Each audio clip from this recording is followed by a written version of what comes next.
자, 그래서 오늘 이제 제가 제목을 잘못 낀 첫 단추. 이 잘못 낀 첫 단추라는 얘기는 제가 사실 잘 쓰는 표현입니다. 제가 2020년도 민주당 전당대회 할 때, 여름에 전당대회 할 때, 당시에 이제 이낙연 전 의원한테 그러니까는 제가 페이스북에다가 마지막 드리는 고언 해가지고 쓸 때 제가 잘못 낀 첫 단추의 함정에 빠지지 마시라. 저한테 이제 개인적으로 7월 달에 비서실장 격인 분을 보내가지고, 좀 도와달라고, 경제 철학을 좀 만들어 달라고 이런 제안을 받고, 전당대회 끝나고 나면은 그러니까 제가 제 얘기를 듣고 철학이 맞을지 안 맞을지는 맞춰보고서는 해보자고 하는데, 8월 말에 당시에 전당대회 진행되는 과정에서, 그냥 그 당시 지지도가 굉장히 높았었잖아요. 이낙연 전 의원이요. 그렇죠? 차기 대통령 후보로서요. 그러던 시절이었습니다. 그리고 당대표도 그러니까는 거의 확정적인 이런 상황이었었죠. 그 8월 달이 어떤 때였냐면 2차 전국민 재난지원금 얘기가 나올 무렵이었어요. 당시에 홍남기가 전국민 재난지원금은 다시는 없다. 이런 이제 얘기를 하는 상황 속에서 홍남기를 이제 그러니까 감싸고 돌았죠. 홍남기를 감싸고 돌았습니다. 그래서 전국민 재난지원금이 그러니까는 도덕적이지 못하다. 어려운 사람한테 두텁게 지원해야 되는데 도덕적이지 못하다면서 이제 그런 얘기를 보고선 제가 이낙연 전 의원을 만날 필요가 없겠다는 생각을 들고 페이스북에다가 제가 잘못 낀 첫 단추의 함정에 빠지는 우를 범하지 마시기를 마지막 드리는 고언이라고 하면서, 왜 그러냐면요. 제가 이제, 저도 나이가 이제 그러니까는, 선생 생활을 30년 이상 하다 보니까는, 나름대로 그동안 경험 속에서 제 나름대로 세상을 보는 하나의 관점이 이제 그러니까는, 지혜가 그러니까는 사실 만들어진 부분이 있거든요. 사람이 우리가 누구나가 실수할 수 있습니다. 실수할 수 있고, 근데 우리가 특히 이제 그러니까 공직자들도 실수할 수 있고, 정치인도 실수할 수 있고 그럽니다. 사람은 실수할 수 있죠. 근데 실수를 했을 때 그것을 그러니까는 내가 잘못 판단했구나 하게 되면은 그거를 시인을 하고 바로 이제 제대로 잡아야 됩니다. 그럼 우리나라 국민들은 참 착해요. 착해서 그 기회를 줍니다. 기회를 주지요. 기회를 주기 때문에 처음에 실수가 그렇게 이제 그러니까는 발목을 잡지는 않습니다. 그래서 제가 이제 그 당시에도 이제 고언을 드린 거예요. 이게 그러니까는 전국민 재난지원금을 저는 학자로서 이게 굉장히 그러니까는 창의적인 그러니까 경제 정책이었기 때문에 소멸성 지역화폐로 준 이것이 우리가 2020년에 그러니까 경제적인 피해를 최소한으로 선방하는 하나의 1등 공신이 그거였었습니다.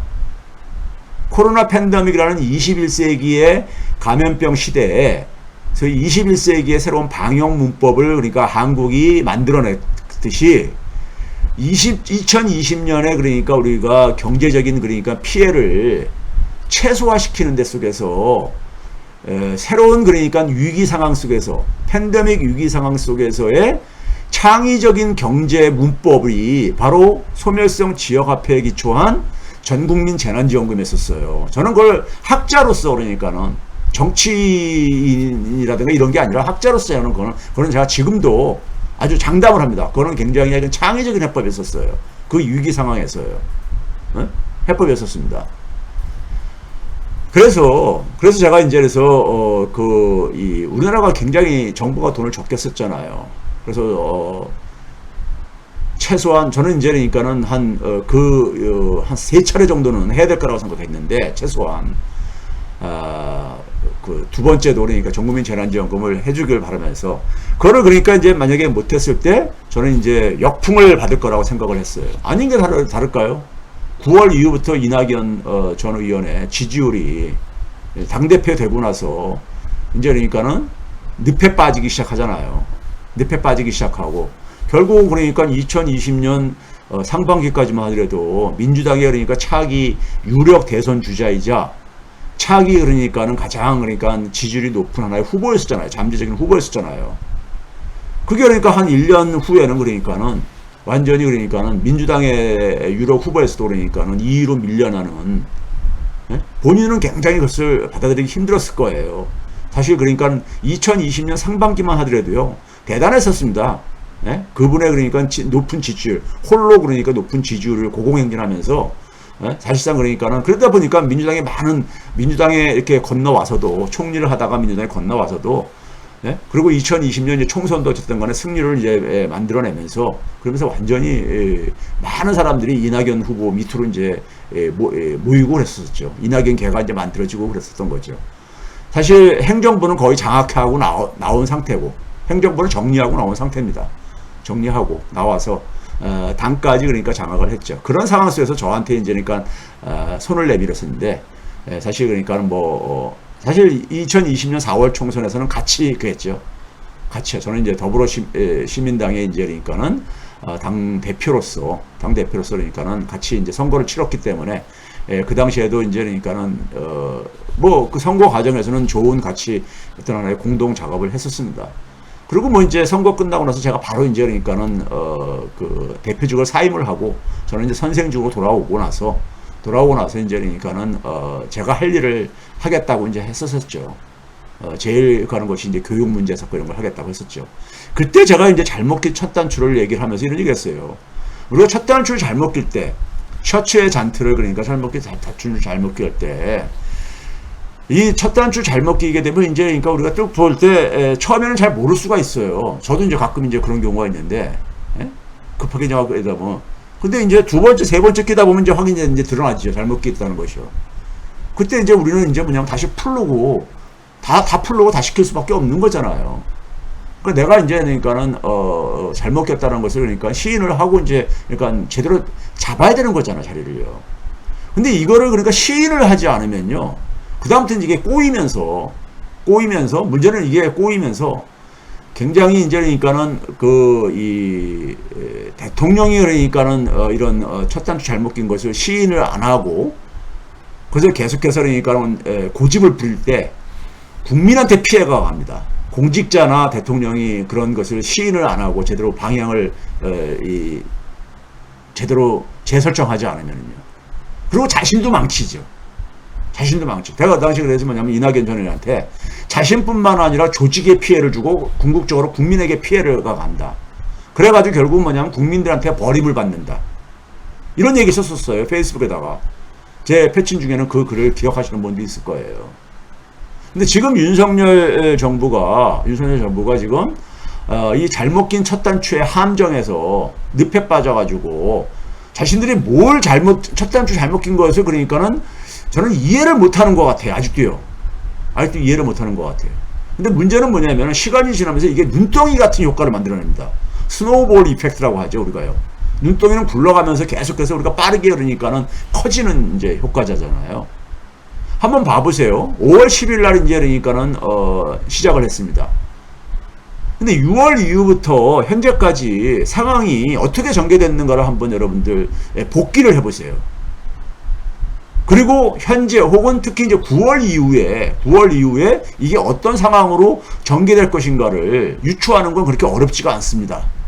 근데 상당히 지금 올 여름까지 보다도 지난 그러니까 5월, 6월, 7월, 8월보다도 9월 이후 3분기, 4분기가 소위 말해서 이제 3분기 말과 이제 소위 말해서 이제 10월 달부터는 4분기가 시작하잖아요. 이때부터 더 우리가 악화될 것 같은, 지금 우리가 흔히 말해서 9월, 10월부터는 그러니까 인플레이션도 좀 꺾인다 이렇게 지금 얘기를 하고 있는 상황 속에서 좀 나아지지 않겠는가 많은 사람들이 기대를 하고 있는데요. 이거 우리만 굉장히 그러니까는 우리만이 굉장히 어려움이 더 오래 지속될 수가 있습니다. 더 심하고요. 이 상황을 그러니까 우리가 좀 이제 오늘 얘기를 하려고 하고 있습니다. 그래서 이제 윤석열 정부에 대한 저는 평가는 사실 끝냈습니다. 윤석열 정부에 대한 평가는 사실상 끝났어요. 어떻게 될지에 대해서는 그러니까 저는 끝났습니다. 지금 국민들이 느끼는 것이 지지난주에 제가 이제 현 정부가 100일을 이제 우리가 맞이하면서 제가 그랬잖아요. 선거 끝나고 대선 끝나고 나서 제가 할 일을 5년 이후에 그러니까 우리가 준비를 하자 이런 얘기 했었잖아요. 예? 준비를 하자 했잖아요. 준비를 하겠다고 이렇게 했잖아요. 근데 지금 이제 집권하고 나서 100일 만에 지금 국민들이 느끼는 건 뭡니까요? 지금 정부는 위기라고 얘기를 하고 있어요. 정부 공직자 입에서 위기라는 말을 쓰고 있잖아요. 근데 위기 시대에, 특히 21세기형 위기 시대에는요, 이게 되게 어떤 위기입니까? 정부 공직자는 복합위기라는 말을 빌려다가 쓰고 있잖아요. 복합위기라는 것은 여러 개의 위기가, 그러니까는 여러 개의 위기가 중충적으로 이렇게 발생을 하는 겁니다. 왜 그러냐면요, 우리가 오늘날 초연결 시대다 보니까는 이게 다 연결돼 있어요.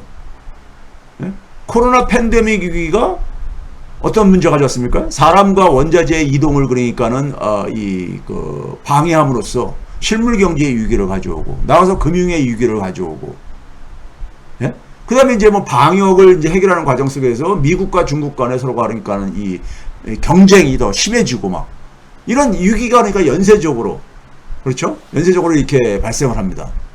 그러다 보니까는, 그리고 이게, 그러다 보니까 되게 전 지구적인 범위에서 발생을 하죠. 어떤 한 나라도 그러니까는 자유로운 나라가 없을 정도로요. 이런 특성을 보여요. 21세기형 위기는요. 제가 그래서 이걸 새로운 처음형 위기라고 얘기를 하잖아요. 그리고 이런 시대에는 뭐냐면은 개인적으로 대응하기가 굉장히 힘들어요. 그것이 소비자든 기업이든 간에. 정부가 굉장히 중요합니다. 정부가 굉장히 중요해요. 그러니까 우리가 코로나 팬데믹 때 정부의 이 역할에 따라서 차이가 엄청나게 났잖아요. 미국 처음에 어땠습니까? 그냥 막.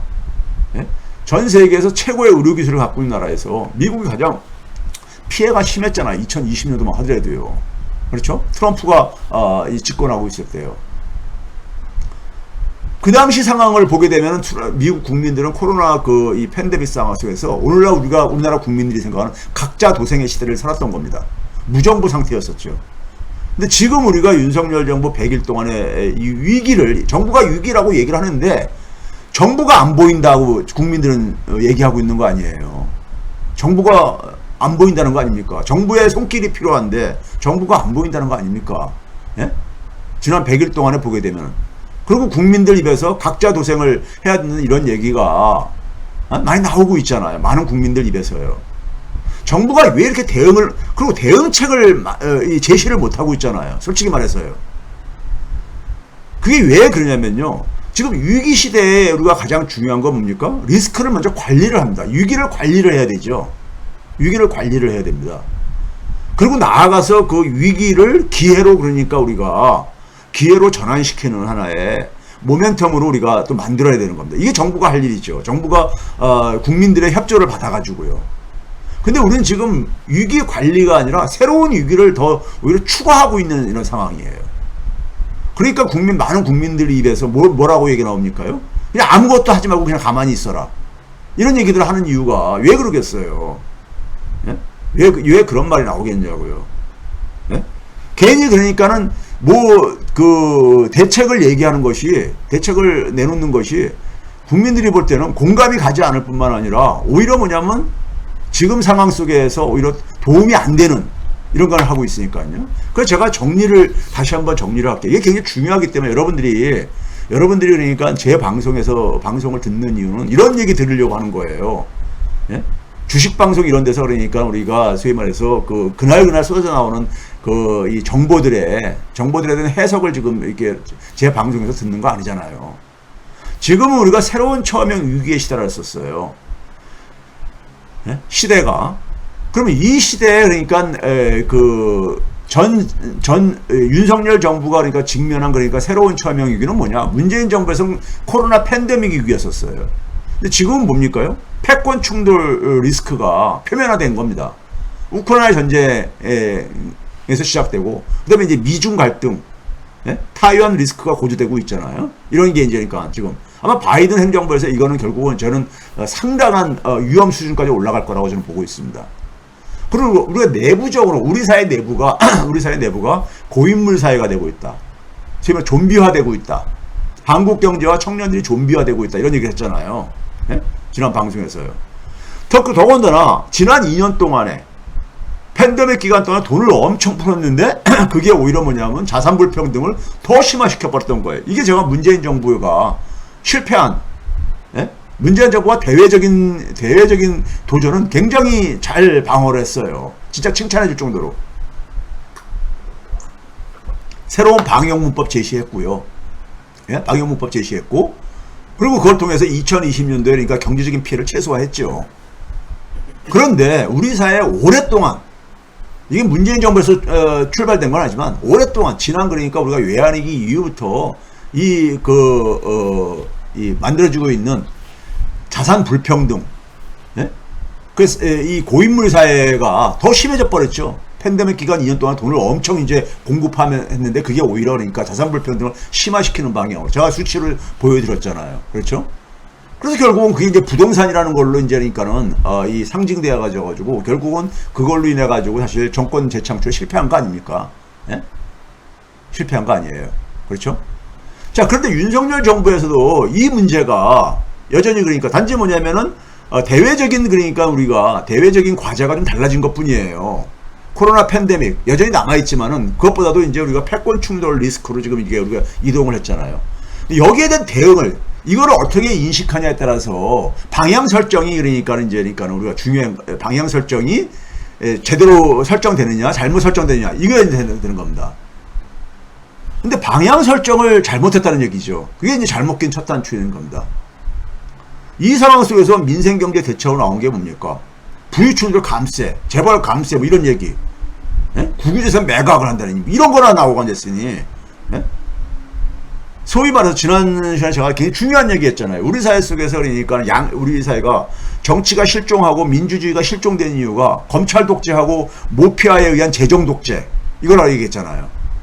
돈하고, 그 다음에 법을 지배하고 있는 세력과 돈을 지배하고 있는 세력이 있단 말이에요. 예? 그러한 힘이 그러니까 집중되어 있는 게 바로 뭡니까요? 그게 민주주의를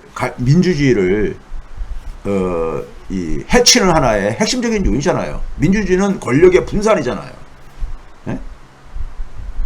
근데 돈의 지배력하고 법의 지배력을 예? 이게 그러니까 우리가 현대사회 자본주의에서 우리가 핵심적인 거 아닙니까요? 예? 그렇죠? 이게 그러니까 사실은 검찰 독재로 상징되고 모피아 독재로 상징되어지는 거잖아요. 이거를 더 지금 이제 그러니까 더 심화시키겠다고 하는 거 아닙니까? 근데 우리가 그런 말이 있죠. 산이 높으면은 그러니까 골이 깊어진다는 얘기 있죠. 그러니까 이 상황을 그러니까는 우리 국민들이 아직까지도 그러니까는 제대로 인식이 안 된 거예요. 그러니까 사실 그러니까 윤석열 정부가 탄생을 한 겁니다. 그러니까 이거에 대한 그러니까는 이 소위 적나라한 모습을 윤석열 정부가 보여줄 겁니다. 검찰 독재와 모피아 독재가 어떤 이제 그러니까 결과를 가져올지를 윤석열 정부가 지금 이제 시전을 하고 있는 겁니다. 이걸 이제 겪고 나서 많은 국민들이 왜 내가 판단을 잘못했구나 이런 이제 소위 말해서 후회가 발생할 거라고 봐요. 그래서 제가 올해 대선에서 민주당이 진 이유가 아직 그러니까 여건이 성숙이 안 됐다. 우리 사회에 소위 말해서 이 민주주의를 진전시키기 위해서는 즉 국민이 진짜 주인인 나라를 만들려면은 검찰 독재와 모피아 독재를 해체시키지 않으면은 불가능하거든요. 불가능합니다. 이거는 그러니까 피할 수 없는, 같이 공존할 수 없는 거예요. 민주주의와 독재는 같이 공존할 수가 없잖아요. 민주주의하고 검찰 독재는 공존할 수 없습니다. 민주주의와 모피아 독재는 공존할 수 없어요. 공존할 수 없는 겁니다. 예? 그렇죠? 검찰 독재, 모피아 독재인데 어떻게 국민이 그러니까 진짜 주인인 나라가 가능하겠어요? 예? 이거를 그러니까는 윤석열 정부에서 아마 그러니까 윤석열 정부가 검찰 독재와 모피아 독재의 끝판왕을 보여줄 겁니다, 아마. 그리고 나서 국민들이 이제 우리 사회 문제가 뭔지를 실감하겠죠. 지금 이 결과로 나타나고 있는 게 제가 그랬잖아요. 우리나라는 자산가 공화국이다. 민주공화국이 아니다, 우리나라는. 예? 이렇게 되게 되면요. 국가와 대중이 빈곤화되어지는 겁니다. 국유재산 매각이 바로 그거잖아요. 국가가 빈곤화되어지는 거죠. 개인이 그러니까는 재산을 그러니까 매각하게 되면 개인이 가난해지는 거잖아요. 그렇잖아요. 재산이 줄어들면요. 예? 그렇죠? 그리고 대중의 빈곤화. 불평등이 심해지니까요. 자산의 불평등이. 그렇죠? 이게 왕조 말기하고 똑같다고 그랬잖아요. 제가요. 왕조 말기도 국가와 대중이 빈곤화되잖아요. 귀족들이, 탐관오리들이 자기 부를 축적을 하면서 토지를 집중하고 그러면서 많은 그러니까 평민들을 그러니까 예속민을 전락시키고 채무 노예로 만들고 국가에 가야 될 이 조세가 줄어들게 되고 예? 다 사유화돼 버리니까요. 그렇죠? 그래서 국가와 민중이 빈곤화되어지면서 되어지면서 결국은 그 사회가 세습 사회로 되고 그러면서 결국은 왕조가 붕괴되고 이런 우리가 역사를 반복적으로 겪어왔잖아요. 똑같습니다. 현대사회도요. 현대사회도 마찬가지예요. 네? 소위 말해서 지금 현대사회는 단지 뭐냐면은 시장의 힘을 시장의 힘과 민주주의가 그러니까 상호 견제하게 만들어놨는데 현대사회는 민주주의가 실종돼 버렸으니까요. 그러니까 뭐 전 근대사회처럼 그렇게 돼버리는 거죠. 네? 그 다음에 대외적으로 우리가 바이든의 전략은요, 간단한 겁니다. 뭐예요? 미국이 그러니까 우리가 90년대 그러니까 소위 말해서 소련과 동구 사회주권이 붕괴되잖아요. 붕괴되지면서 드디어 냉전에서 그러니까 승리를 한 거 아닙니까요? 냉전에서 승리를 한 게 아니에요. 그렇죠? 베를린 장벽이 무너지고 그러면서요. 미국이 그러면서 자신감이 굉장히 아주 그냥 자신감이 충만해지죠. 그러면서 이제 나온 게 뭡니까요? 워싱턴 컨센서스. 소위 세계화를 추진하잖아요. 세계화를. 그 세계화의 첫 작품이 뭐였습니까요? 미국이 처음으로 전 세계에 적용되어지는 규칙 기반, 룰 베이스죠. 그러니까요. 규칙에 기반한 그러니까 우리가 시스템을 만든 게 바로 뭡니까요? WTO입니다. WTO요. 세계무역기구라는. WTO는 UN이나 IMF나 이런 것처럼 전 세계 국가들을 그러니까 포괄하고 있잖아요. 그리고 어쨌든 간에 규칙에 기반한 최초의 그러니까 전 세계를 대상으로 한 미국이 주도한 그러니까 우리가 그런 세계에 그러니까 우리가 이 시스템에 섰어요. 그렇죠? 그러면서 뭐냐면은 그것이 결정이 어떻게 했습니까? 2001년도에 중국을 그러니까는 WTO 회원 국가로 받아들이면서 그 받아들이는 거 뭡니까요? 중국을 뭐냐면은 중국에 개입하겠다는 거죠. 중국을 그러니까 소위 말해서 미국이 주도하는 세계 시장 경제 질서에 끌어들여가지고 우리가 흔히 그런 말이 있잖아요. 적을 그러니까 우리가 가까운 데 두고 관찰하고 관리하는 게 더 우리가 효율적이다 이런 말이 있듯이 예? 중국에 그러니까 관여하기 위해서 중국을 끌어들인 거죠. 끌어들인 겁니다. 예? 그리고 월가의 자본의 이해관계. 월가의 자본은 뭡니까? 금융자본의 이해는 뭐냐면 단기적인 수익성을 추구하다 보니까 되게 뭘 구합니까요? 금융자본들은 뭐냐면 비용 절감을 굉장히 초점을 맞춥니다. 비용 절감이에요. 비용 절감을 하다 보니까는 국제 분업 체계. 그러니까 이 경영학이나 이런 것들도 90년대부터 국제 경영학이 굉장히 유행을 합니다. 기업 경영의 이 단위가 국제사회를 단위로 해가지고 이 기업 경영을 하는 것이 하나 유행처럼 거하죠. 네? 그래서 뭐냐면은 한 나라에서 한 나라를 국한돼 가지고 기업 경영하기보다 전 세계를 대상으로 해가지고 예? 이거의 생산은 어느 나라에서 하고 저거 생산은 어디서 하고 뭐 이런 식으로 그러니까요.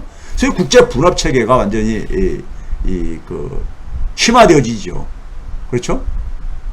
자, 그런데 우리가 2001년도만 하더라도 중국이 WTO에 가입할 때만 해도 미국 GDP의 13%뿐이 안 됐습니다. 그러니까 말 그대로 게임이 안 될 정도의 차이가 났었죠. 그렇죠? 그런데 우리가 작년에 얼마까지 올라갔댔어요? 77%까지 올라갔습니다. 77%까지. 그러니까 중국을 관리하겠다는데 중국이 그러니까 그 속에서 굉장히 빠르게 성장을 한 거죠. 힘이 세진 거죠. 그러면서 중국도 마찬가지로 현대판 중화주의가 다시 그러니까 복원되어지면서 국가주의로 그러니까 이 사회주의가 국가주의로 그러니까 이게 완전 진화를 해버리죠. 소위 말해서 중국식 패권, 중국도 그러니까 패권 추구를 하는 이런 국가로요. 그러다 보니까 미국은 위협을 느끼죠.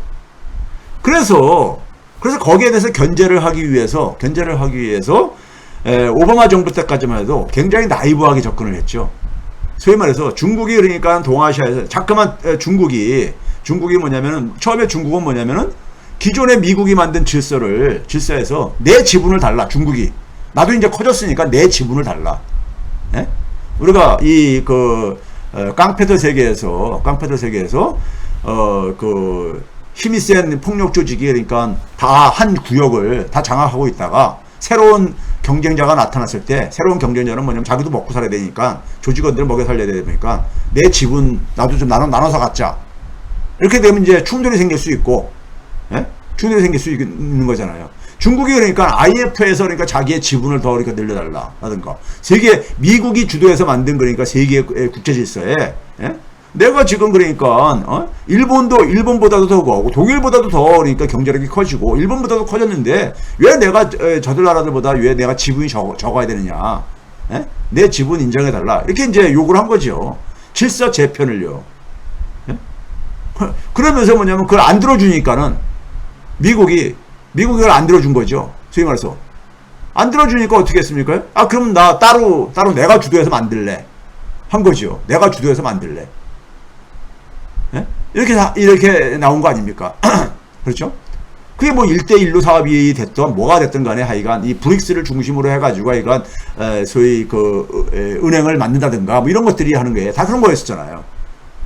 여기에 대해서 그러니까는 오바마 때까지만 하더라도 소위 말해서 중국이 주도하는 그러니까 이 세계 질서는 용납할 수 없다 하면서 중국이 아시아에서 그러니까 RCEP을 주도를 하고 그러니까는 RCEP이라고 있잖아요. 그렇죠? RCEP을 가니까는 그러니까 뭐냐면은 당시에 오바마에서 뭐 어떻게 되겠습니까? TPP를 환태평양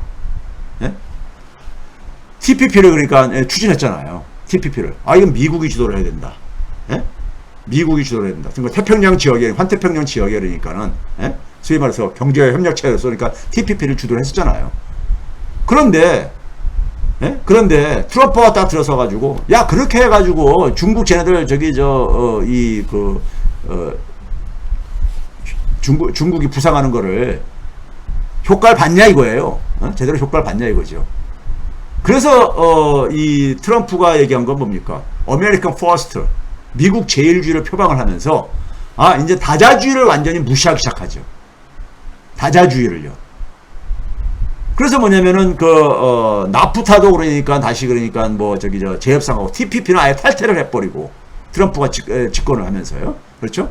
WTO가 지금 그러니까 사실상 그러니까 사실상 폐점한 이런 상태에 있잖아요. 그게 왜 그렇습니까? 가장 큰 미국이 그걸 완전 외면을 해버리니까 WTO를 외면을 하고 있잖아요. 예? 자기가 만든 거니까. 그래서 미국이 툭하면 하는 얘기가 바이든이 하는 얘기가 뭐냐면 규칙에 기반한 질서 이걸 강조하는데 사실 미국이 그러니까는 규칙에 기반한 세계 질서를 만든 대표적인 게 WTO예요. 근데 그걸 미국이 스스로 무시하고 있잖아요. 그 트럼프는 그래가지고 우리가 힘이 세니까는 근데 다자주의로 들어가게 되면은 여러 국가들이 TPP나 이런 거는 10개가 넘는 국가들의 모임체니까는 그 속에서는 미국도 그러니까 원 오브 댐이잖아요. WTO에서 미국이 싫어하는 이유가 원 오브 댐이라 이거예요. 자기는요. 그러니까 자기가 가지고 있는 힘을 제대로 발휘할 수가 없다 이거야. 그러니까 트럼프는 어떻게 했습니까? 이 소위 말해서 다자주의를 거부하고 양자주의로 1대1로 다 그러니까 문제를 해결하겠다 이거죠. 문제를요. 그렇죠? 그런 식으로 이제 그러니까 한국에 대해서 압력 가하고 이렇게 그랬었잖아요. 그렇게 하면서 무역전쟁이 미국과 중국 간의 무역전쟁이 이제 벌어진 거 아닙니까요? 그렇죠? 근데 그게 이제 그거조차도 저는 이제 그러니까 오바마 때부터 무슨 얘기 했냐면 너무 늦었다. 미국이 중국을 저렇게 지금 이제 견제하기 시작한 게 너무 늦었다. 너무 늦었다 이런 얘기를 했었어요. 그래서 실패할 거다.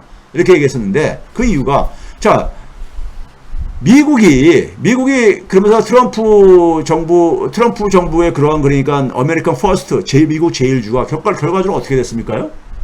결과적으로 어떻게 됐어요? 미국 이익 최우선주의를 표방을 하고 그렇게 한 결과가 됐습니까요? 아메리칸 언론이 돼버렸죠. 미국이 오히려 그러니까는 고립이 돼버리는. 그 메르켈하고도 메르켈이 트럼프를 얼마나 그러니까는 싫어했습니까요? 예? 트럼프가 그러니까 너무 이제 이 깡패처럼 굴고 그러니까는 예? 전통적인 그러니까 우방 국가들조차도 그러니까는 예? 미국에 대해서 고개 설레설레 적구를 이렇게 만들어놨잖아요. 예? 그런데 뭐 미국이 중국하고 무역 전쟁하는데 별로 그러니까는 뭐 중국한테 일부 타격도 미피지만은 뭐 미국도 타격 있고 이런 결과였던 거잖아요. 그 상황 속에서 트럼프 정권 말기 때부터 나오기 시작한 게 뭐냐면은 미국 혼자의 힘으로 중국을 제압하는 것은 불가능해졌다라는 것을 인식하기 시작한 거예요. 미국의 엘리트들이요. 예?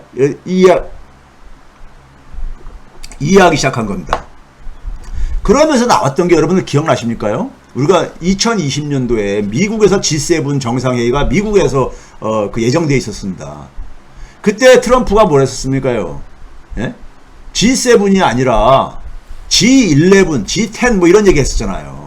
그러면서 G7을 뭐라고 했냐면, 그러면서 뭐냐면 한국, 인도, 러시아 뭐 이런 나라들을 그러니까 호주석과 이렇게 부르겠다고, 예? 더 확대하겠다 이런 얘기 했잖아요. 예? 한국을 그때 이제 부르겠다고 하고, 예? 그때 그러면서 뭐라 했냐면 G7을 가지고 outdated, 시대에 낡은, 그러니까 G7 미국을 제한 나머지 그러니까는 유럽의 그러니까 4개국과 일본, 캐나다 이렇게 포함 보니까는 얘들 보니까 얘네 뭐 별로 그러니까 힘도 없는 애들 같거든요. 예? 그러니까 얘네들하고 같이 해가지고 뭐 이렇게 무슨 이게 제대로 효과를 만들 수 있겠냐 이거죠. 그러니까요. 예? 그래서 나온 게 이제 G10, G11 뭐 이런 얘기가 나왔죠.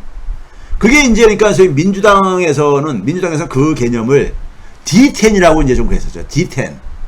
공화당에서도 일부 이제 그 개념을 수용을 하고요. D10은 뭐냐면, 그러면 G7은 이게 경제적인 하나의 이유를 가지고, 물론 경제적인 이슈만 다루는 건 아니었지만은, 1970년대 시작을 한 거잖아요. 그러니까 오늘날 시대 속에서 하려면은, 좀 더 이제 그러니까 소위 말해서 동맹의 범위를 그러니까 규정하는 새로운 개념이 필요도 해서 D10, 데모크라시 10, 민주주의 동맹으로 새롭게 좀 이제 설정하자 이렇게 한 거잖아요. 이게 나오기 시작했습니다. 그래서 바이든 정부 출범할 때 그 D10을 구체화시킨 게 바로 뭡니까요? 가치 공유 동맹이죠. 가치 공유 동맹. Alliance. 네? 그러니까 이 소위 말해서 이 동맹 국가들 간에 그러니까 이거 하는요. 그러니까요. 네, Ally shoring 이런 표현이었죠.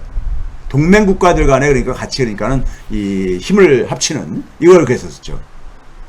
그게 이제 우리가 제니 옐런이 조금 더 이제 그러니까는 순화시켜서 포함한 게 프렌드 쇼어링이죠. 올해 그러니까 우리가 제니 옐런이 오면서 그러니까 알려진 용어지만은 사실상 그게 뭐냐면 바이든 정부 초기에 나왔던 개념이에요. 그래서 거기에 따르게 되면 그러니까 미국의 목표는 뭡니까요? 제가 앞에서도 계속 얘기했지만 80몇 회부터 계속 얘기했지만은 중국이 지금 그러니까는 경제력으로 부상을 하고 있고 더군다나 4차 산업혁명 분야에서는 중국이 그러니까는 미국에 그러니까는 거의 그러니까는 이 목 밑에까지 쫓아 올라왔더라 이거예요. 특히 이제 지금 우리가 화제가 되고 있는 전기차 분야 같은 경우는 중국이 더 그러니까 앞서가고 앉아 있고, 예? 앞서가고 앉아 있고, 그다음에 인공지능 분야도 그러니까는 뭐 미국과 그러니까 거의 그러니까 대등하게 지금 저희 경쟁할 정도까지 이렇게 돼 있고. 플랫폼 산업이 그러니까는 뭐 미국하고 그러니까 미국 말고 제대로 그러니까는 성장시킨 나라가 중국입니다. 그러니까 중국이 그러니까는 이게 소위 말해 차이나 2025년까지 중국이 그러니까 소위 말해서 1등 국가 만들겠다고 이런 전략을 발표하면서 2015년도인가요? 발표하면서 미국이 이렇게 화들짝 놀라가지고, 예?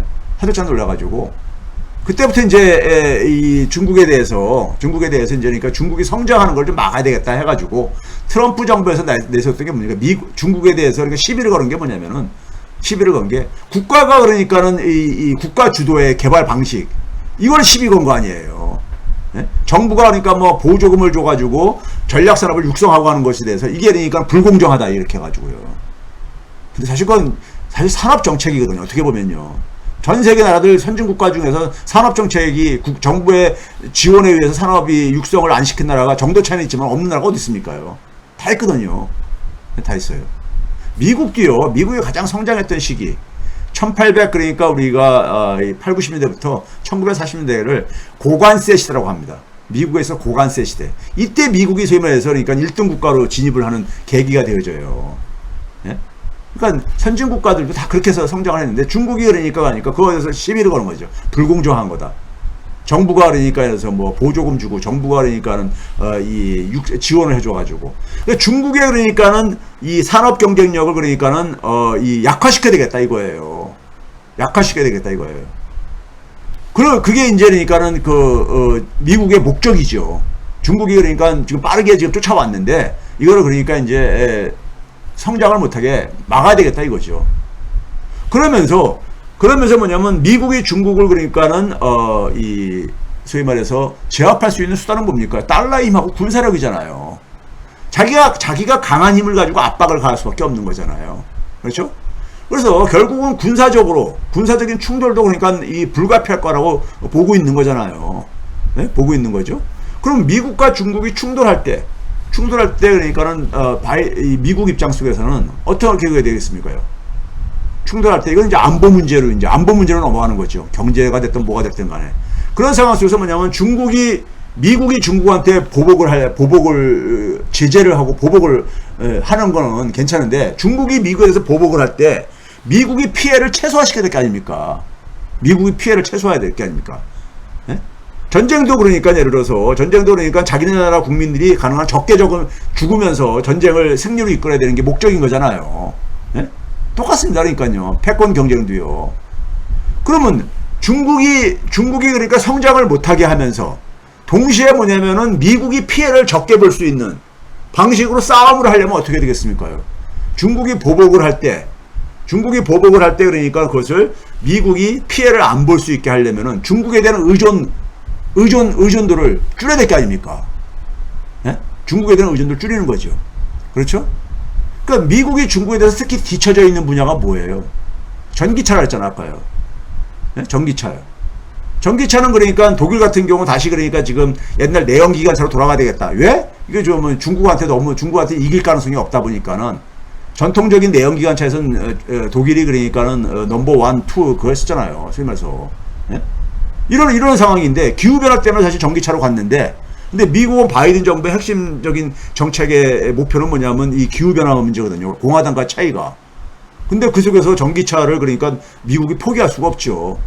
네? 포기할 수가 없죠. 더구나 테슬라라는 우리가 이렇게 전기차 속에서 가장 경쟁력 있는 기업도 있는 나라인데 근데 어쨌든 간에 전기차는 이 전기차의 핵심은 배터리 아닙니까요? 네? 근데 거기에 그러니까 CATL을 빌어서 중국의 배터리가 그러니까 전 세계 시장의 50% 이상 차지하고 우리나라가 그러니까 또 한 20, 30% 차지하고 하고 있는 이런 상황 아닙니까? 그렇죠? 그러니까 미국이 굉장히 그 분야 속에서 뒤처지다 보니까는 이거 전기차를 그러니까 우리가 미국이 그러니까는 빨리 쫓아가야 될 뿐만 아니라 미국에서 그러니까 공급되게 전기차 배터리 만드는데 그러니까 거기에 필요로 하는 원료들 같은 것들을 중국에 대한 의존도를 줄여야 되겠다 이거죠. 그러니까 소위 말해서 바이든 정부의 목적은 뭐냐면 우리가 흔히 그런 얘기 하잖아요. 중국을 배제하고 새로운 그러니까 우리가 공급망을 만들겠다고 하는 건데 이게 바로 뭡니까요? 우리가 그동안의 WTO라는 건 뭐냐면 국제 분업 체계를 만든 겁니다. 국제 분업 체계예요. 그렇죠?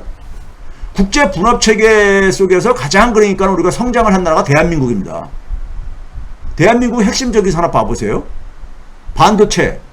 반도체는 우리가 어떤 위치에 있습니까? 우리는 메모리 반도체라는 부분을 중심으로 반도체 산업을 갖고 있잖아요. 설계 분야라든가 아니면 우리가 소위 말해서 시스템 반도체는 상대적으로 취약하잖아요. 그렇죠? 그 나머지 나라들한테 의존을 해야죠. 또는 원료라든가 부품 이런 것들도 그러니까 의존을 하고 있고요. 그렇죠? 그게 이제 국제 분업 체계 속에서 그러니까 우리가 이렇게 우리나라의 산업 구조가 그렇잖아요. 전기차에서 마찬가지 아닙니까? 우리나라가 LG라든가 배터리에 굉장히 강자라고 하지만은 그 원료 같은 경우 상당 부분을 중국에서 수입하고 있잖아요. 네? 하고 있단 말이에요. 그런데 미국 입장에서는 자기들이 육성하려고 하는 산업이 그러니까 중국에 대해서 의존도가 심할 경우에는 충돌했을 때 보복을 받을 수가 있다 이거죠. 그리고 보복을 안 받으려면 어떻게 해야 되느냐? 미국 내에서 생산할 수 있게 해야 되겠다 이거죠. 미국이 경제적인 자립 경제를 지금 추구하는 겁니다. 우리 자립 경제 하게 되면 북한이 떠오르고 그러죠. 예? 예, 자립경제. 자립경제라는 게 뭐예요? 다른 나라에 의존하지 않고, 예?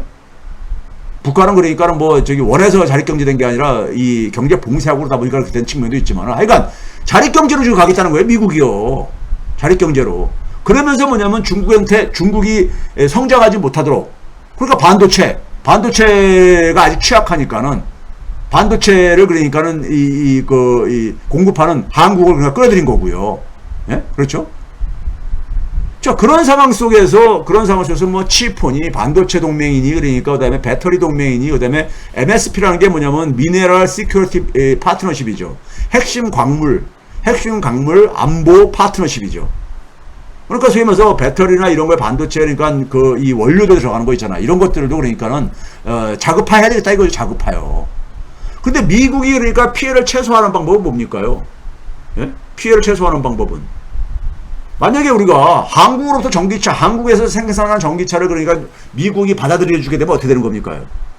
한국의 전기차의 배터리는 중국으로부터 많은 부분을 의존하고 있는데 결국 중국이 만약에 그러니까 보복을 했을 때 한국의 배터리가 그러니까 타격을 받을 수 있고 그래가지고 미국이 그러니까 그걸 또 수입해다 못 쓰게 되고 이런 연쇄적인 효과가 나타날 수 있잖아요. 그러니까 미국 입장 속에서 뭐냐면은 미국에 와서 생산하라 이거예요. 미국에서 생산하면 사실상 그게 소위 말해서 미국 기업이죠. 예? 미국 기업이지. 그게 무슨 한국 기업이에요. 예? 사장만 그러니까 경영주만 그러니까 뭐지 미국 기업이죠. 미국에서 생산하고 미국에서 고용을 하고 다 하게 되면요. 미국은 왜 그러냐면 중국을 가는 게 가장 최고의 지금 국정 운영의 목표잖아요. 미국은요. 예? 자기들의 헤게모니를 유지하기 위해서. 그래서 소위 말해서 국제 분업 체계를 인위적으로 파괴시키겠다고 하는 겁니다. 경제 블록 시대로 돌아가겠다는 거잖아요. 미국은요. 돌아가겠다는 겁니다. 여기에 그러니까 우리나라 같은 경우 우리나라 산업 체계는 국제 분업 체계에 기반한 산업 체계거든요. 미국의 전략이 우리나라 산업 체계는 아주 치명적일 수밖에 없습니다. 우리나라는 수출 주도의 성장 방식이잖아요. 산업 체계가 국제 분업 체계에 기반의 산업 체계인데 수출이 어떻게 타격을 안 받을 수가 있습니까? 예? 당연히 타격을 받죠. 이거는 그러니까 미국의 바이든 전략이 대한민국한테는 굉장히 위기에 그러니까는 원인이 되고 있는 거예요. 어떤 사람들은 그래요. 미국에 가서 지금 기업은 그렇게 대응을 하죠. 미국 가서 생산을 하면 되지. 그런단 말이에요. 제가 그래서 반도체 칩등만 할 때 KBS 홍사원 경제쇼에 가가지고 삼성전자, SK하이닉스 밤잠 못 잘 거다. 예? 한국 반도체가 중국 시장 어떻게 버릴 수가 있냐 이거예요. 예? 예? 자, 그 다음에 이제 우리가 이거 한번 봐보세요. 최근에 우리가 인플레 감축법, 이게 무슨 인플레 감축과 무슨 관계냐 뭐 이런 논란도 있지만 그 얘기는 뭐 별도로 하고요. 그건 미국의 문제니까. 우리나라 자동차 업계가 반발한다. 한국경제신문 같은 데서 한국경제신문이 윤석열과 바이든 간의 정상회담을 얼마나 찬양을 했습니까? 근데 경제신문이라는 데가 이런 거 모르고 만약에 그걸 찬양을 했으면은 그건 굉장히 진짜 한마디로 바보들인 거죠. 예? 아니, 한미 정상회담이 5월 말에 있었어요. 그러고 나서 지금 몇 개월 지났습니까? 3개월도 안 지난 상황 속에서 이런 지금 사태가 벌어진 거예요. 예? 자동차 업계 반발하고 있다. 우리나라 자동차 업계죠, 물론요. 그리고 한국무역협회에서 예? 이제 그러니까 8월 17일 날 나온 기사가 우리 여러분들 알고 있는 것처럼 국내 업체 판매 차질 불가피해졌다. 뭐 이런 기사가 이런 설명 자료를 내고 있단 말이에요. 그럼 이게 바이든 전략에 대해서 그러니까는 완전히 이해를 못했었다는 얘기 아닙니까? 3개월 만에 그러니까 이거 드러날 문제를 3개월 전에 그러니까 몰랐다는 것은 그건 스스로 내가 굉장히 바보라는 무능하다는 것을 정하는 거죠. 예? 정부도 마찬가지고 정부가 이걸 몰랐으면 이건 무능의 극치죠. 제가 한미 정상회담 했을 때 하고 나서 그래서 해설을 뉴스공장 나가가지고 제가 그랬잖아요. 한마디로 정리했을 때 뭐라고 얘기했습니까요? 한국 경제를 미국 안보에 그러니까 안보에 하위 개념화 시킨 것이다. 이런 얘기 했잖아요. 그게 지금 딱 3개월 만에 지금 현실로 다 드러나고 있잖아요. 네? 삼성전자, SK하이닉스, LG 엔솔석과 현대자동차가 지금 그러니까는 밤잠 못 이루고 있는 이런 상황이 돼버린 거잖아요. 네? 이걸 어떻게 모를 수가 있냐고요. 네? 자, 이게 뭐예요? 제가 앞에서 얘기했듯이 미국은 지금 뭐냐면은 중국을 제압하는 게 목적이란 말이에요. 최고의 목적이에요. 가장 그러니까 국가적인 그러니까 핵심 그러니까 이해해요. 근데 그게 뭘 의미하는 거냐? 우리 솔직해집시다. WTO를 와해시키겠다는. 지금 우리가 최근에 보니까는 오늘도 뉴스에 보니까는 한국이 그러니까 미국에 대해서 WTO의 제소를 검토하고 있다. 산자부 장관이 이창양 씨인가요? 뭐 이런 얘기 하는데 참 진짜 왜 그렇게 될 거를 3개월 전에 몰랐냐고요. WTO 제소해가지고 미국이 지금 WTO를 무력화시킨 지가 벌써 몇 년이 지났는데요. 예? WTO에 제소하겠대. 미국이 WTO를 지금 그러니까는 완전히 좀 이런 말 해서 죄송합니다. 개 무시한 지가 지금 벌써 한 6년 이상 됐어요. 예? 자기들이 만들어 놓고. 그러니까 우리가 윤석열 정부가 규칙에 기반한 세계 질서를 위반하는 나라에 대해서는 국제사회가 연대를 해가지고 제재를 해야 된다. 그리고 그거를 대한민국이 그러니까는 주도를 하겠다. 이런 식의 했단 말이에요. 그럼 미국에 대해서는 왜 아무 말도 안 해? 미국이 지금 WTO를 지금 무시하고 있는데, WTO만큼 전 세계 국가들이 합의를 해가지고 만든 세계 질서가 어디에 있습니까? 예? 어디에 있어요? 그런데 지금 이거를 WTO를 완전히 무력화시키고 있는 거란 말이에요. 예? 경제 블록화 하겠다는 거 아닙니까? 경제 블록화. 그러니까 파편화. IMF에서 쓰는 표현이 지경학적인 파편화 이런 표현을 쓴단 말이에요. 그 속에서 미국은 뭐냐면은 시키는 이유가 뭐냐? 중국을 제압하기 위해서. 더군다나 우크라이나 전쟁 겪으면서 뼈저린 하나의 뭡니까요? 경험을 했거든요. 러시아를 그렇게 금융 제재하고 뭐 하게 되면은, 예? 석유 수출 봉쇄하고 그러면은 돈 떨어져가지고 두 손 두 발 다 들 줄 알았는데, 뒤에서 보여드리겠지만요. 전 세계에서 러시아 루블화만 그러니까는 강세를 보이고 있습니다. 달러 대비 그러니까는 화폐 가치가 올라간 나라는 전 세계에서 루블화뿐이 없어요. 예? 그러니까 그 상황 속에서 뭘 배웠습니까? 미국이요?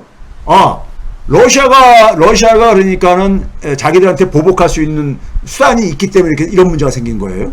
그러니까 마찬가지로 중국하고 이제 충돌할 때 중국도 마찬가지로 이제 자기들도 이 공격할 게 아닙니까? 미국에 대해서, 서방 쪽에 대해서요.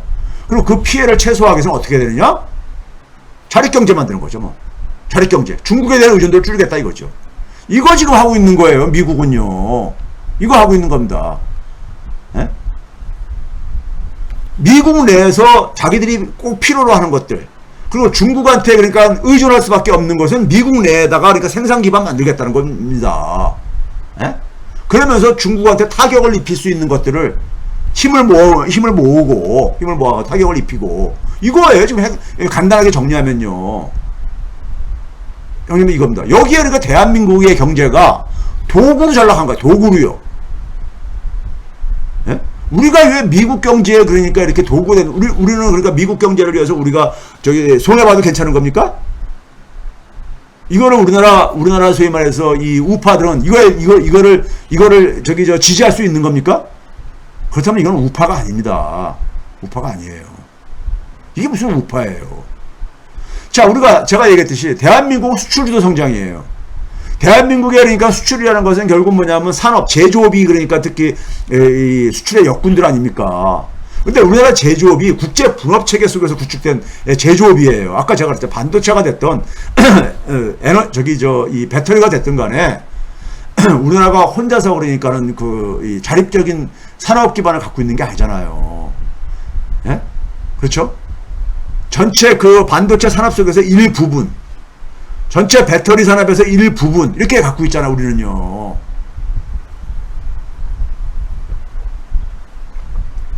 근데 서로가 그러니까 우리가 국제 교육이 활발한 상황 속에서는 그게 이제 장점으로도 발휘했죠. 비용을 최소화시키고, 예? 기업 경영을 굉장히 효율적으로 경영하는 데 하나에 우리가 도움이 됐잖아요.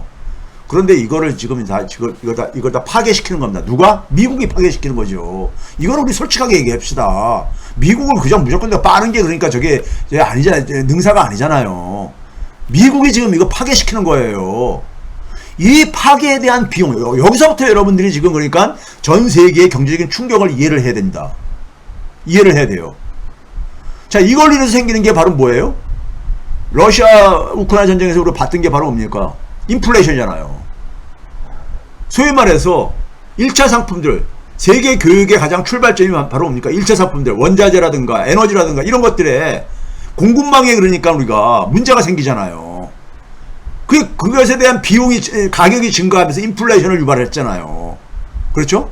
그러면 중국을 만약에 중국을 끊어낸다고 할 때 그럼 그 문제가 안 생길 것 같아요?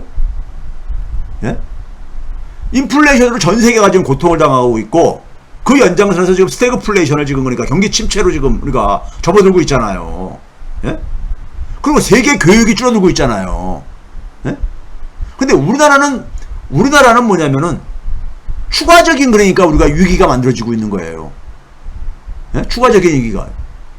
우리가 나토에 가가지고 러시아 규탄하는데 그러니까 선봉에 쓰고 앉아있고 중국을 그러니까는 소위 말해서 올해 나토가 바로 뭐랬습니까? 중국을 시스템적인 도전 국가로 그러니까 이렇게 규정을 했잖아요.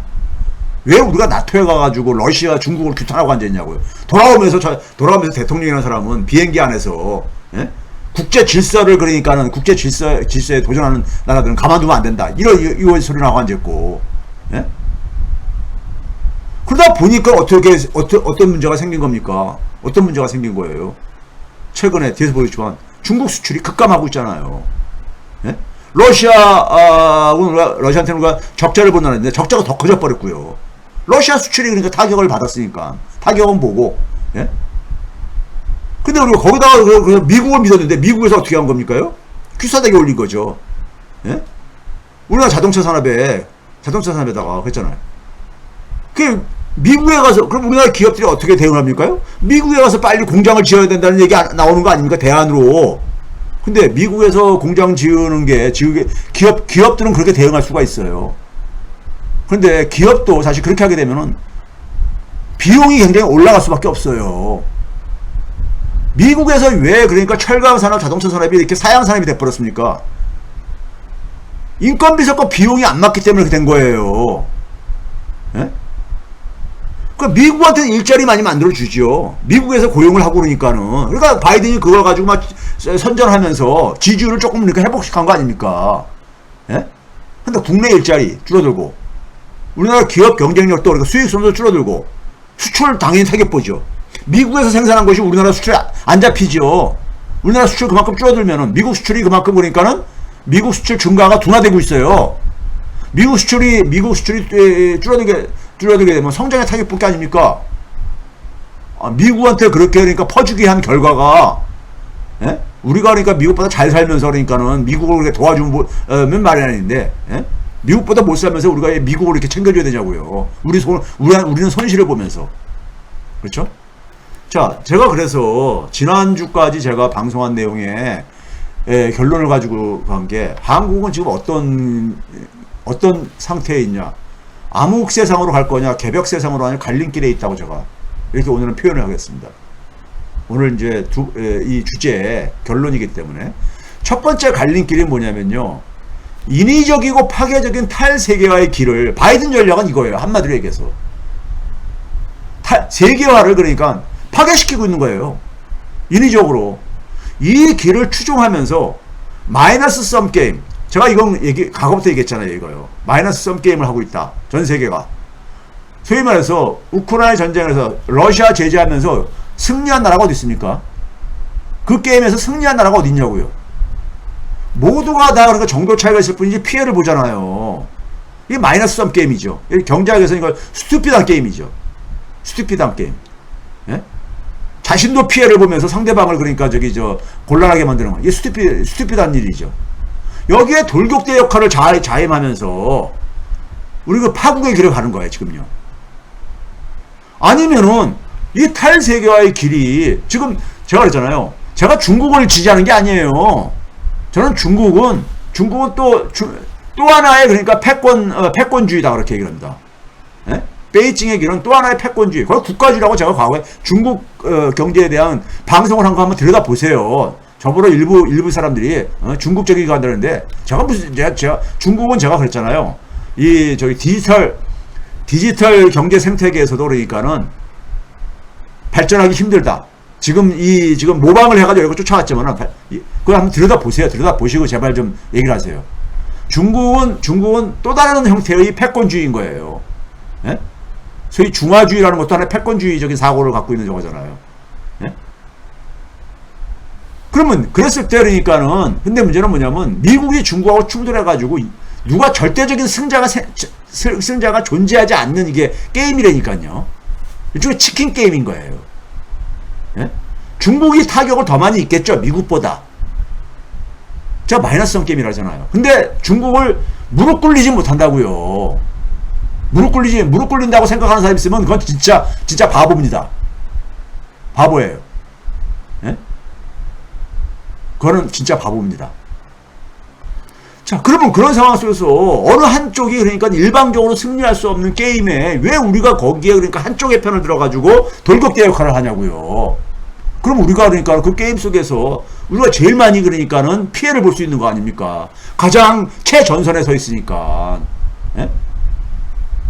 왜 우리가 그런 선택을 해야 되냐고요. 그것보다도 지금 탈세계화의 길은 시대착오적인 지금 저거라고요. 세계가 지금 촘촘하게 다 연결됐는데, 예? 금융화 되어지면서 금융으로 다 전 세계가 연결되어지고 했는데, 이거를 지금 다 그러니까 지금 파편화 시키겠다는 것이 이게 얼마나 바보 같은 짓입니까? 오히려 인류 세계가 공존하고 공영을 할 수밖에 없는 거잖아요. 절대 강자가 없는 세상 속에서. 예? 국가 간에 그러니까 보다도 협력을 더 그러니까 우리가 만들어야 돼. 지금 우리가 국제사회가 협력을 할 일이 얼마나 많습니까? 기후변화 문제가 됐던 우리가 이런 코로나 팬데믹 같은 이런 위기든 간에 우리가 문재인 정부 때는 코로나 팬데믹에서 이 인류 세계의 공정과 공영을 위한 길을 제시를 했잖아요. 예? 대한민국의 K 방역이 새로운 방역 문법으로 인정을 받은 이유가 뭔지 아세요? 여러분들 2020년 2월 달에 우리나라가 전 세계에서 가장 심각한 나라였었습니다. 기억하시겠지만은 코로나 바이러스 이 확산과 관련해서 중국에서 발생을 했지만 대한민국에서 확 급속도로 퍼지면서요. 세계가 다 대한민국을 주시하고 있었잖아요. 당시만 하더라도 서유럽이라든가 미국 같은 경우는 2월 달에 심각하지 않은 상황이 있었어요. 3월 중순 이후부터 이제 확산이 시작하고 그러죠. 그쪽은요. 예? 근데 우리가 그 당시에 우리가 어떻게 했습니까? 그 위기를 잘 넘겼잖아요. 예? 우리가 대구에 막 그러니까 자발적으로 그러니까 봉사들 가고 그러면서 으쌰 하면서 이겨냈잖아요. 사회적 거리두기에 그러니까 자발적으로 참여하고 협력하고 그러면서요. 그게 왜 그렇습니까? 정부가 그 당시에 문재인 대통령이 이런 부분에 대해서는 정확한 방향을 제시해 준 거예요. 뭐라고 했습니까요? 여러분 당시에 기억할 거예요. 해외에 있는 국민들 비행기 전용기 띄워가지고 이 비행기 전세기 띄워가지고 날르면서 무슨 메시지를 전했습니까? 어떤 국민도 그러니까 어떤 국민도 포기를 하지 않겠다. 예? 포기하지 않겠다. 끝까지 그러니까 정부가 책임지겠다. 지켜주겠다. 자, 그래야 이게 감염병은 뭡니까? 이게 확산 속도가 이게 코로나 바이러스라는 것은 감염 속도가 굉장히 빠른 그러니까 우리가 감염병이잖아요. 예? 그러니까 이게 국민들의 협조가 굉장히 필요한 거예요. 협조가. 근데 거기서 뭐냐면은 연대의 길을 제시한 거 아닙니까? 그러면 국민들이 뭐냐면 정부가 우리 지켜준대. 그러니까 협력을 하죠. 자발적인 협력을 하죠. 예? 그리고 으쌰으쌰한 겁니까? 그 방식이 위기를 극복을 하고 그 연장선에서 전국민 재난지원금이 지급되면서 경제도 그러니까 살리는 이런 기적을 만든 거 아닙니까?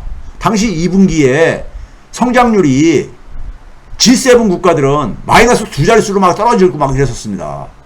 여러분들, 예? 2자릿수로 마이너스 10몇 % 막 이렇게 떨어지고 그랬었어요. 예? 그런 경제적인 기적도 만든 거 아닙니까요? 그때요. 자, 그러고 나서 4월 달에 우리나라 문재인 대통령이 WHO, 세계보건기구에 초청을 받죠. 기조연설자로요. 그때 무슨 화두를 던집니까?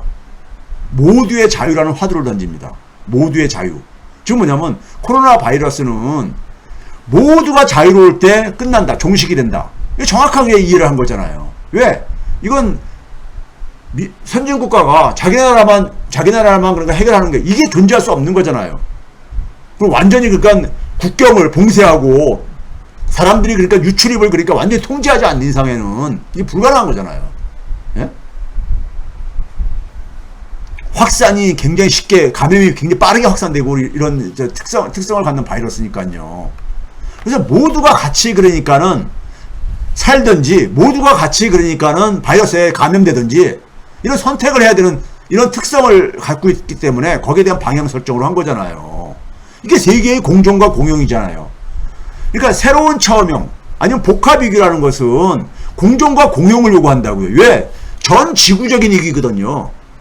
글로벌 금융위기 때부터 뭡니까? 전 세계가 그렇게 자유로운 나라가 없었잖아요. 정도 차이가 있을 뿐이지. 코로나 팬데믹도 그렇고 이번에 지금 그러니까 우크라이나 전쟁도 그렇고 전 세계 어느 나라가 그렇게 자유롭습니까? 지금 이런 위기 시대예요. 이 위기의 내용을 제대로 이해를 하셔야 돼. 그리고 당연히 뭐냐면 공존과 공용을 해야 되죠. 협력을 해야 되죠. 그럼 대한민국이 그러니까 그 속에서 지금 미국이 지금 그러니까 자기들의 헤게모니를 유지하겠다고 헤게모니 때문에 오히려 그러니까 시대착오적인 세계화를 파괴시키고 있는데 국제 분업 체계를 파괴시키는 이런 선택을 하고 있는데 우리가 거기에 같이 편승을 할 뿐만 아니라 나아가서는 돌격대 역할을 하겠다고 하는 것이 이게 그러니까 제대로 된 길이냐고요. 21세기 이 위기 시대에 그러니까 우리가 위기 시대에 어떤 나라들은 몰락을 하고요. 어떤 나라들은 그러니까 다시 그러니까 새로운 그러니까 우리가 부상을 하고 그럽니다. 에? 위기를 계기로 해가지고요. 우리가 흔히 그러잖아요. 우리가 솔직히 말해서 그러니까 선진국이라는 말이 눈 떠보니까 선진국이라는 말이 언제 나왔습니까? 코로나 팬데믹 겪으면서 나온 말이었어요. 근데 정권 바뀌고 나서 다시 또 어느 날 일어나 보니까 다시 후진국으로 몰락해 있어. 왜 이런 게 생기냐 아세요?